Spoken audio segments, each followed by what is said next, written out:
A for loop iterates over all container elements. In each iteration, the loop variable's value gets updated. The loop's execution terminates when all elements are visited.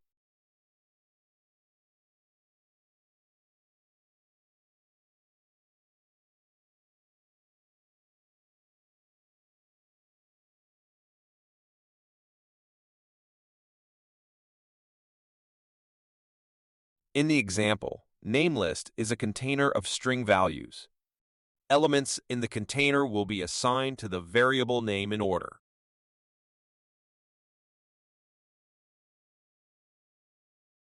The loop execution continues until all container elements are visited.